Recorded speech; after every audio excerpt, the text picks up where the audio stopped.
roti. Ya sudah. Sebelum kita memulai pelajaran, kita berdoa terlebih dahulu. Tolong Mbak Rizky dipimpin doanya. Di tempat duduk siap gerak, berdoa mulai. Selesai. Alhamdulillah ya. Siapa yang masih ingat kemarin itu kita belajar apa ya? Saya Bu. Apa Mbak Enjang? Belajar tentang Pancasila Bu. Benar sekali, masih ingat ya Mbak Enjang. Nah, hari ini kita akan belajar tentang hak dan kewajiban di lingkungan rumah dan di lingkungan sekolah.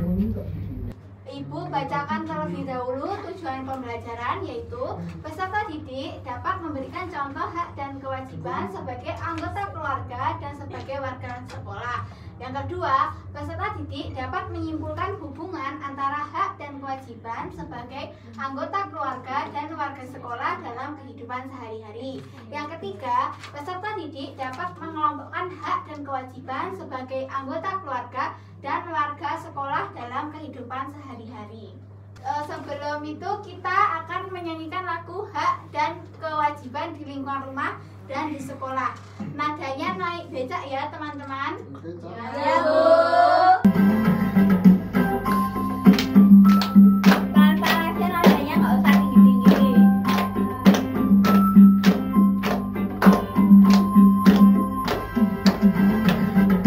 Adalah sesuatu yang harus didapatkan, kewajiban sesuatu yang harus dikerjakan. Mari kita uraikan contoh hak kewajiban yang di rumah dan juga di sekolah. Contoh hak yang di rumah dapatkan kasih sayang, diperlakukan adil antar adik dan kakak.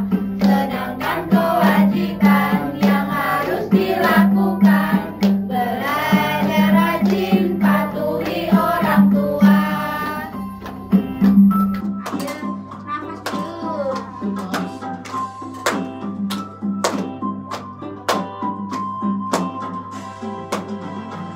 Contoh di sekolah, belajar dengan aman, dapatkan fasilitas di kelas dengan nyaman. Sedangkan kewajiban yang harus dikerjakan, hormati guru, taati peraturan. Contoh di sekolah, belajar dengan aman, dapatkan fasilitas di kelas dengan nyaman. Sedangkan kewajiban yang harus dikerjakan, hormati guru, taati peraturan. Hormati guru, taati peraturan. Tepuk tangan semuanya. Nah, selanjutnya apa itu hak dan kewajiban? Siapa yang tahu? Saya Bu. Apa? Hak itu adalah yang kita dapat, sedangkan kewajiban itu yang masih kita lakukan. Benar sekali. Hak itu adalah yang kita dapatkan, sedangkan kewajiban adalah yang harus kita lakukan. Nah, di sini ada contoh hak anak di rumah. Yang pertama yaitu mendapatkan kasih sayang dan perlindungan. Yang kedua, mendapatkan uang saku, dan yang ketiga, mendapatkan makanan dan minuman. Siapa yang mau menambahi contoh hak anak di rumah? Apa Mbak Gibi? Membantu orang tua Bu. Contohnya menyapu, mencuci dan mengepel. Jawaban dari Mbak Gepi benar atau salah? Salah. Salah Mbak Gepi. Itu masuknya kewajiban ya, sedangkan ini masuknya hak anak di rumah.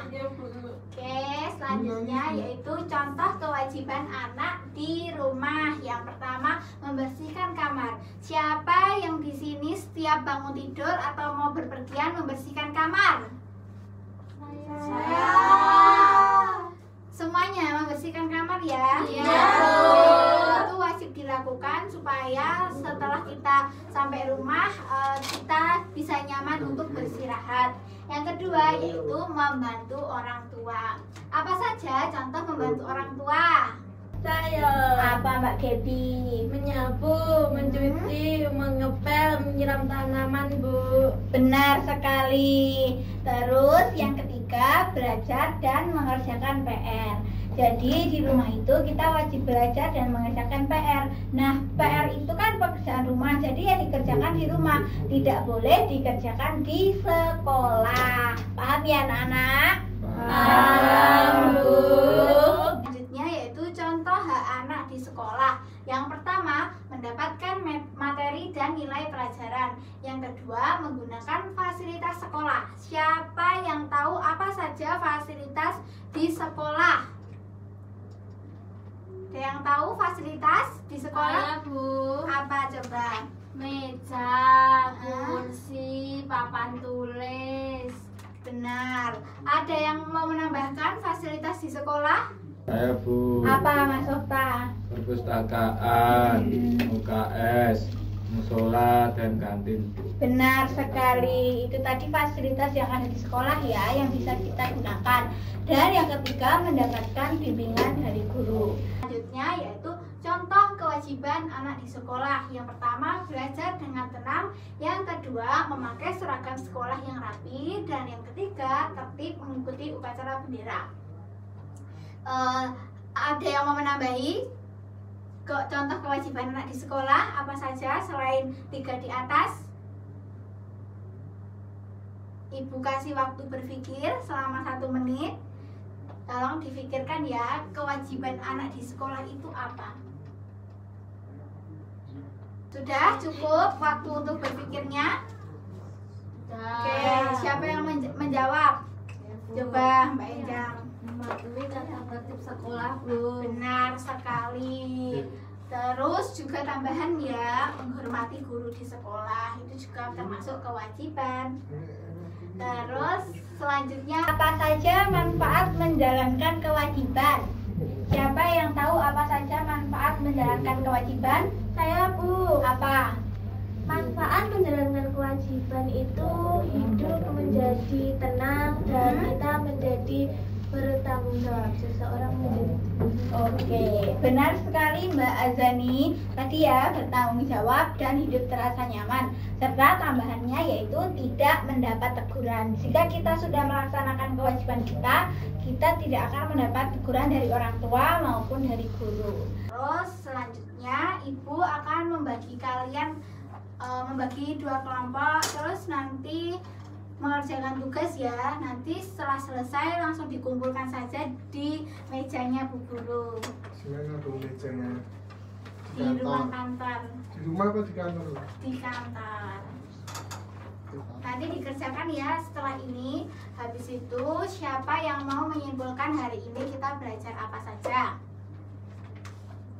Saya, Bu. Coba Mbak Azani apa? Hari ini kita belajar tentang hak dan kewajiban dan manfaatnya. Iya, benar sekali, kita mempelajari tentang hak dan kewajiban anak di rumah dan di sekolah. Habis itu besok pertemuan selanjutnya kita akan belajar tentang hak dan kewajiban anak sebagai di lingkungan masyarakat ya. Habis ini nanti anak-anak pulangnya hati-hati dan langsung pulang baru boleh main. Salah satu orang memimpin doa. Mbak Rizky. Di tempat duduk siap gerak, berdoa mulai. Selesai. Oke, terima kasih Ibu tutup. Wassalamualaikum warahmatullahi wabarakatuh. Waalaikumsalam.